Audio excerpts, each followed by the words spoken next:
Hello दोस्तों, आशा करता हूँ कि आप लोग अपने अपने जगह पे सुरक्षित होंगे। आज मैं एक बार फिर से अपना अनुभव शेयर करने आया हूँ आप लोगों के साथ, जो मुझे बेहद ही अच्छा लगता है शेयर करना अपना अनुभव। तो जैसे कि आप लोगों को पता ही है कि आज के डेट में काफ़ी सारी एमएलएम कंपनियां चल रही हैं और अपने जगह पे सभी अच्छे हैं। लेकिन शर्त ये है कि यदि आप उसे अच्छे ढंग से करते हैं तो जनरली हम लोग मार्केट में मैक्सिमम क्या देखने मिलता है, या तो बाइनरी कॉन्सेप्ट चल रहा है या तो जनरेशन कॉन्सेप्ट चल रहा है। तो यदि कोई बंदा को लॉन्ग टर्म में पैसा चाहिए तो जनरेशन कॉन्सेप्ट में जा रहे हैं, यदि किसी तत्काल पैसा चाहिए तो उन्हें बाइनरी कॉन्सेप्ट में वो जा रहे हैं। यदि दोनों का कॉम्बिनेशन आपके प्लान में है तो याद रखें, ये सोने पे सुहागा हुआ। दोनों का कॉम्बिनेशन है मतलब ये सोने पे सुहागा हुआ। क्योंकि यदि आपको मोटे मोटे चेक दिखना है तो आपको जनरेशन प्लान में ही जाना पड़ेगा, जो बाइनरी में कभी पॉसिबल नहीं है। क्योंकि यदि कोई भी बाइनरी प्लान है तो उसमें आपका एक कैपिंग रहेगा, उसका एक लिमिट रहेगा। और अंतर क्या है जनरेशन प्लान और बाइनरी कॉन्सेप्ट में? यदि आप ऑलरेडी सेटल हैं, सेटल मीन्स कि यदि आप ऐसे स्थिति में नहीं हैं कि रोज़ पैसा नहीं आएगा तो मेरा घर नहीं चलेगा, तो मेरे ख्याल से उनके लिए बाइनरी कॉन्सेप्ट नहीं है, सॉरी जनरेशन कॉन्सेप्ट नहीं है। लेकिन यदि आप ऐसे स्थिति में हैं कि मेरा यहाँ से कुछ नहीं भी आएगा फ़िलहाल 6 महीना साल भर, तो भी मेरे घर में कोई भूखा नहीं रहेगा, तो उनके लिए ये जनरेशन कॉन्सेप्ट है। लेकिन यदि किसी का ऐसा स्थिति है कि नहीं, मेरा यहाँ से पर डे 100 रुपया आएगा तो ही मेरा घर का चूल्हा जलेगा या मेरे घर का खाना पीना हो पाएगा, तो उनके लिए जनरेशन कॉन्सेप्ट नहीं है, उनके लिए बाइनरी कॉन्सेप्ट ही सही है अकॉर्डिंग टू मी। तो क्योंकि मैं पहले भी बोला, मैं अपना एक्सपीरियंस शेयर कर रहा हूँ आपको। मैं आज 4 साल के दौरान, 6 साल के दौरान जो भी देख पा रहा हूँ फील्ड में, काफ़ी सारे बंदे हमारे साथ जुड़े, आगे भी जुड़ेंगे। तो मैं बहुतों का जो स्थिति देख पा रहा हूँ उसके अनुसार मैं आपके साथ शेयर कर रहा हूँ। अब रहा बात कि यदि आपके कॉन्सेप्ट में दोनों ही जनरेशन प्लस बाइनरी इंक्लूडिंग किया हुआ है, तो ये सोने पे सुहागा हुआ हम लोगों के लिए, जो भी इस तरह के कॉन्सेप्ट में काम कर रहे हैं। कारण कि बाइनरी में टीम आपका बहुत तेज़ी से ग्रोथ होता है, बाइनरी में आपकी टीम बहुत तेज़ी से ग्रोथ होता है, और तेज़ी से ग्रोथ होने के चलते आपको बहुत सारे रैंक्स भी जल्दी जल्दी अचीव होते हैं। लेकिन बात वही हुआ कि आपकी जो एक इनकम है, आप जो अनलिमिटेड यदि करने अनलिमिटेड काम इनकम करने के लिए यदि आप आए हो तो आपको कहीं ना कहीं जनरेशन में कन्वर्ट होना पड़ेगा। लेकिन यदि आपके प्लान में ही जनरेशन प्लस बाइनरी हैं तो सोने पे सुहागा मैं क्यों बोल रहा हूँ? क्योंकि जो बंदा, इसमें हम हर तरह के बंदे को इन्वॉल्व कर सकते हैं। यदि कोई बंदा ऑलरेडी कहीं कुछ काम कर रहा है जिससे कि उसका घर चल जा रहा है तो वो तो जनरेशन प्लान तो कर ही सकता है। यदि कुछ बंदे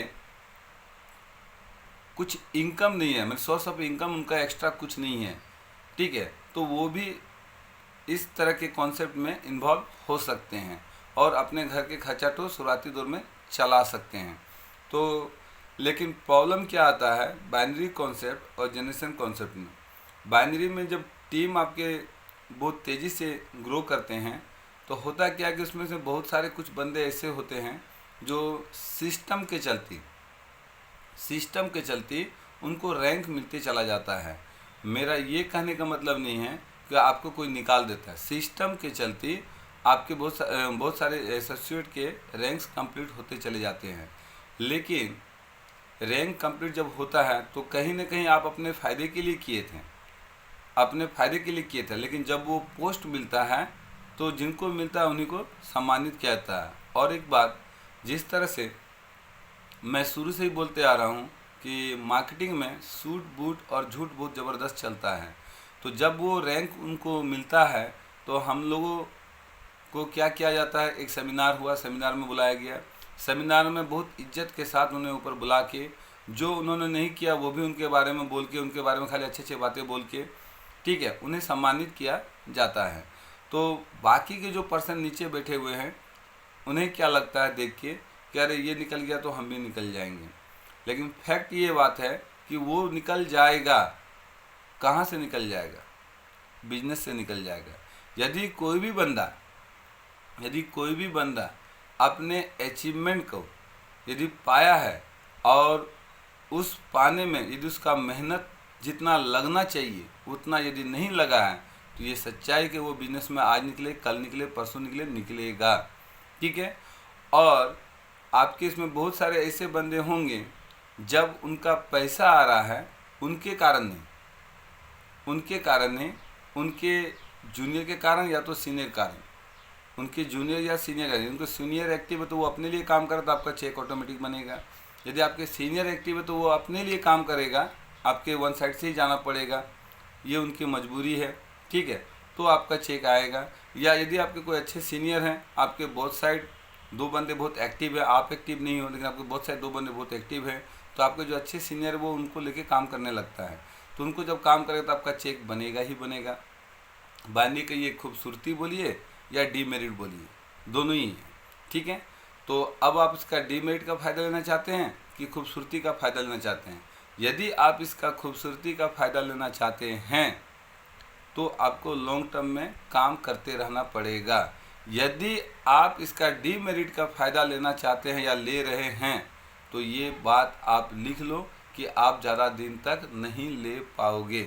तो आशा करता हूँ कि कुछ हद तक मैं क्लियर कर पाया कि हमें MLM क्यों करना चाहिए और MLM में किस टाइप का कॉन्सेप्ट करना चाहिए। तो फिर भी मैं लास्ट में एक बार क्लियर कर दूं, यदि आपके प्लान में बाइनरी प्लस जनरेशन दोनों इंक्लूडिंग है तो आप ये बोल सकते हैं कि सोने पे सुहागा। और यदि आप इससे जुड़े हुए हैं तो ईमानदारी से अपना काम करें, जो भी रैंक मिले आपको ऐसा लगना चाहिए कि मैं इस रैंक के लायक था या मैं इस रैंक के लायक हूँ। दूसरा, यदि आप इसे स्टार्ट कर चुके हैं तो इसे लॉन्ग टर्म में भी देखें, क्योंकि लॉन्ग टर्म में ही आपका अनलिमिटेड इनकम आ सकता है और लॉन्ग टर्म में ही आपका अनलिमिटेड इनकम आएगा। तो आशा करता हूँ कि आप लोग जहाँ भी हैं, जिस कॉन्सेप्ट में भी हैं, और उसे मन से करें और समझ के करें। यदि आप समझ के कर रहे हैं तो याद रखें कि आपका फ्यूचर बहुत ब्राइट है। यदि आप बिना समझ के किए जा रहे हैं देखा देखी में, तो याद रखें कि एक तो कहावत हम लोग बोलते हैं ना कि बुड़बक का पैसा और होशियार का नाश्ता, तो आपके फ़ायदे कोई ना कोई ले रहा है, आपको भी मिलेगा लेकिन जितना आपको मिलना चाहिए उतना नहीं मिलेगा। तो जो भी करें सोच के समझ के करें और जो भी करें दिल से करें। आज जब करने उतर गए हैं तो फिर आगे पीछे ना देख के कौन कर रहा है कौन नहीं कर रहा ये ना देखिए, आप अपना वर्क कंटिन्यू करते चले जाएं। समय के साथ साथ आपके सारे अचीवमेंट भी मिलेंगे, समय के साथ साथ आप जो भी सपने रखें वो भी पूरा होगा। लेकिन ये तभी पॉसिबल है जब आप अपने काम को ईमानदारी से करें। धन्यवाद, और आशा करता हूँ फिर नेक्स्ट टाइम मिलूँगा तो फिर और कोई ना कोई टॉपिक पे अपना अनुभव शेयर करूँगा। नमस्कार।